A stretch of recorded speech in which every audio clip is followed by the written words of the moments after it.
Close your eyes and let your mind drift back in time, not to a world of kings and castles, but to an era when a silent, unseen terror reshaped humanity forever. Imagine a world where a single, invisible enemy could erase entire families, towns, and even a third of a continent's population. This is the story of the Black Death, the bubonic plague that swept across Europe in the 14th century. But it's more than just a tale of sorrow. It's the story of how, from the depths of despair, a new world was unexpectedly born. The year is 1347. Along the bustling trade routes of the Silk Road, something more than spices and silks is traveling. It's carried by fleas, living on the backs of black rats, nestled deep within the holds of merchant ships. The bacterium, Yersinia pestis, arrives in Sicily, and from there, it begins its relentless march across Europe. It was a phantom menace, its cause unknown.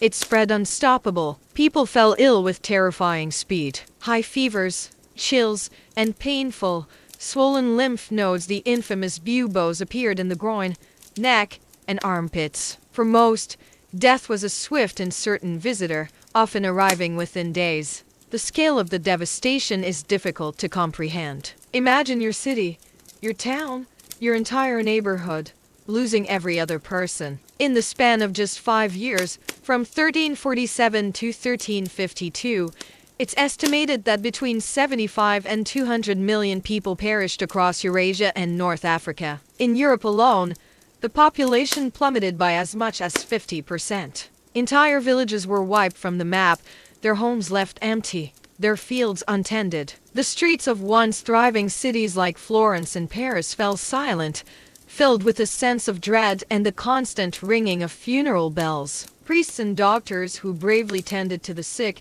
were often among the first to fall, leaving communities without spiritual guidance or medical care. The social fabric, woven over centuries, was unraveling thread by thread. The world seemed to be ending. People believed it was a punishment from God, a sign of the apocalypse. Art from the period reflects this grim reality, with the dance macabre, or dance of death, becoming a common motif. Skeletons are depicted leading people from all walks of life, kings, popes, peasants, and children to their graves. It was a stark reminder that death was the ultimate equalizer, touching everyone regardless of their wealth or status. The psychological toll was immense, a collective trauma that would haunt the European psyche for generations. How could society possibly recover from such a cataclysm? Yet, in the midst of this overwhelming darkness, the seeds of a new world were being sown. With so many people gone, a severe labor shortage gripped the continent. Before the plague,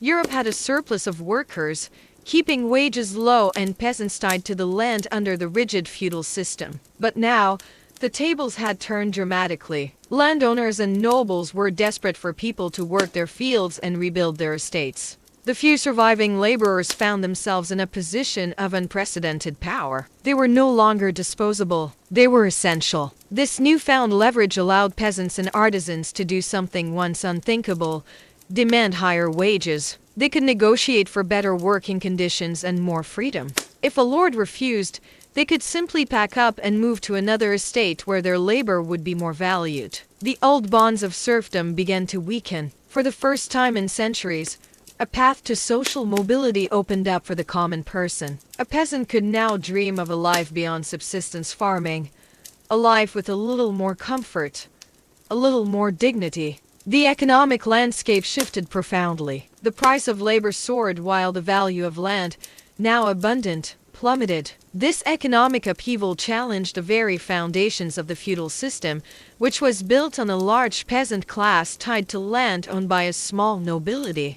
The wealthy elite, the 1% of their day, saw their power and influence start to wane as the working class gained economic footing. This redistribution of wealth, born from tragedy, began to foster the growth of a new middle class. Furthermore, the plague accelerated innovation. With fewer hands to do the work, people were forced to find more efficient methods. This period saw an increased interest in labor-saving devices and technologies. Thinkers and inventors were spurred on to find new solutions to old problems, a mindset that would later fuel the Renaissance and the scientific revolution. The plague had, in a brutal way, cleared the slate, forcing society to rethink and rebuild from the ground up. The Black Death also had a profound impact on medicine and public health. The utter failure of medieval medicine to explain or combat the plague led to a questioning of old traditions based on superstition and ancient texts. A new emphasis on empirical observation and anatomical study began to emerge.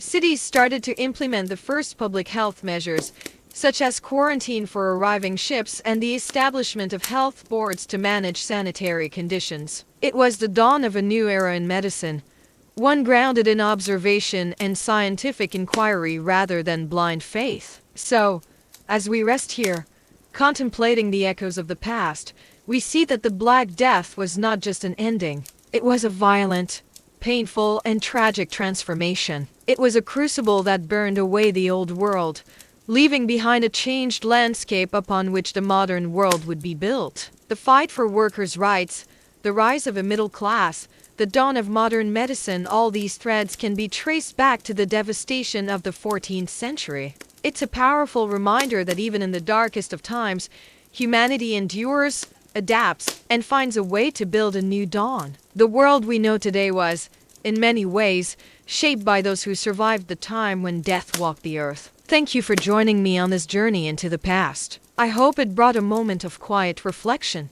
If you enjoyed this story, please consider liking this video and subscribing for more explorations into the forces that have shaped our world. Sleep well.